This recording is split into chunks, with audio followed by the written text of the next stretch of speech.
কোৱা হয় যে পৃথিৱীৰ অধিকাংশ মানুহ জীৱন বহুত পৰিস্থিতিৰ লগত জড়িত।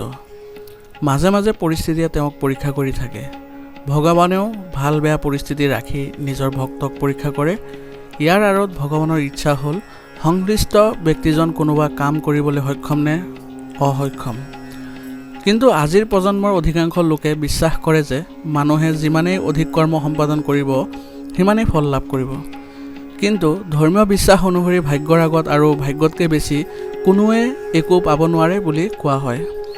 সুখ দুখ ধন দৰিদ্ৰতা জীৱনৰ সকলো বস্তুৰ ভাগ্যৰ লগত জড়িত হৈ থকা দেখা যায়। কিন্তু সকলোৱে সদায় কৌতূহলী হৈ থাকে যে তেওঁৰ জীৱনত কেতিয়া সেই সময় হ'ব যেতিয়া তেওঁ নিজৰ কষ্টৰ ফল পাব আৰু লগতে কেতিয়া তেওঁৰ জীৱনত সম্পূৰ্ণ পৰিৱৰ্তন আনিব পাৰিব।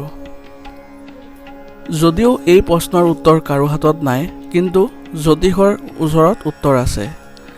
আজি ইয়াৰ আধাৰতে মই আপোনালোকক ক'বলৈ ওলাইছোঁ যে হিন্দু বিশ্বাস অনুসৰি এজন ব্যক্তিৰ জীৱন 12টা ৰাশিৰ যিকোনো এটা ৰাশিৰ ওপৰত ভিত্তি কৰি গঢ় লৈ উঠে। প্ৰতিটো ৰাশিৰ নিজস্ব গুৰুত্ব আছে। কিছুমান ৰাশি আছে যিবোৰ সময়ৰ লগে লগে সলনি হয়। সময়ৰ অনুপাতে এজন ব্যক্তিৰ জীৱনত অলৌকিক পৰিৱৰ্তন আহে। যিটো বয়সৰ মাইলৰ খুঁটি, কোন ৰাশিৰ বাবে তেওঁলোকে নিজৰ জীৱনত সফলতা লাভ কৰিব পাৰে আৰু সমগ্ৰ জীৱন সলনি কৰিব পাৰে, আজি আমি এই ভিডিঅ'টোৰ জৰিয়তে আপোনালোকক জনাম।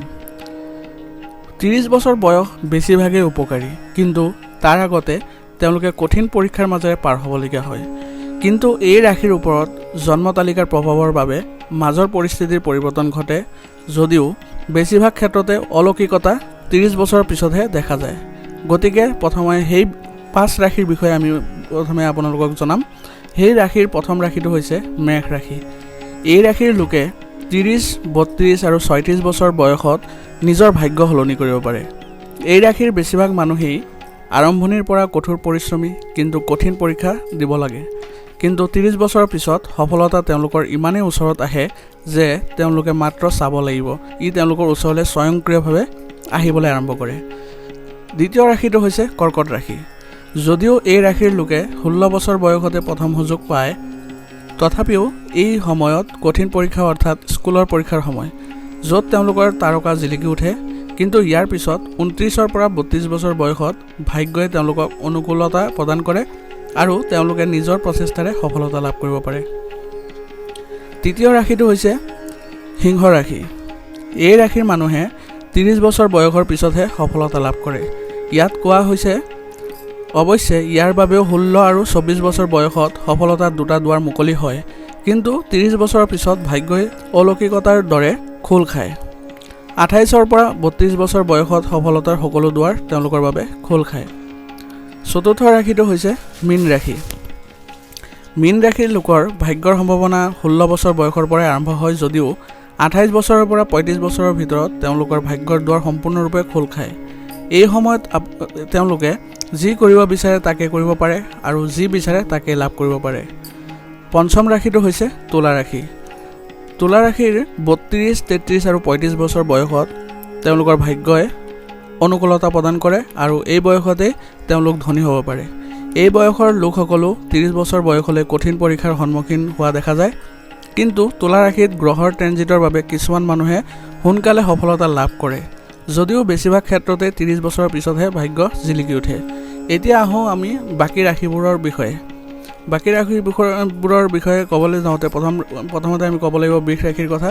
এই ৰাশিৰ লোকৰ বাবে আটাইতকৈ ভাগ্যৰ বছৰ হ'ব পাৰে 25, 27, 36 আৰু 42 বছৰ বয়স। তাৰপিছত আছে মিথুন ৰাশি। মিথুন ৰাশিৰ 22, 32, 35, 36 আৰু 42 বছৰ বয়সতে তেওঁলোকৰ ভাগ্যৰ দুৱাৰ মুকলি হয়।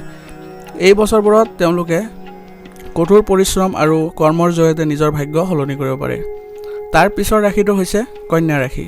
এই ৰাশিৰ লোকসকলে 22, 25, 32, 34 আৰু 35 বছৰ বয়সত অধিক কষ্ট কৰি নিজৰ ভাগ্য সলনি কৰিব পাৰে।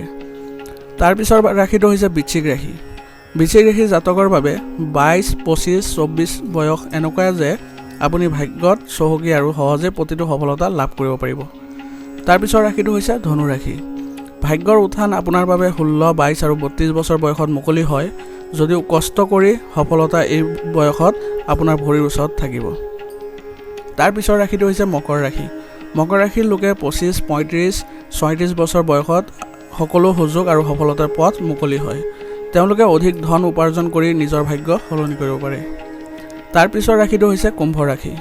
কুম্ভ ৰাশিৰ ভাগ্য 25, 28, 36 আৰু 42 বছৰ বয়সত ভাগ্য ভৰিৰ তলত আনিব পাৰে আৰু সফলতা লাভ কৰিব পাৰে।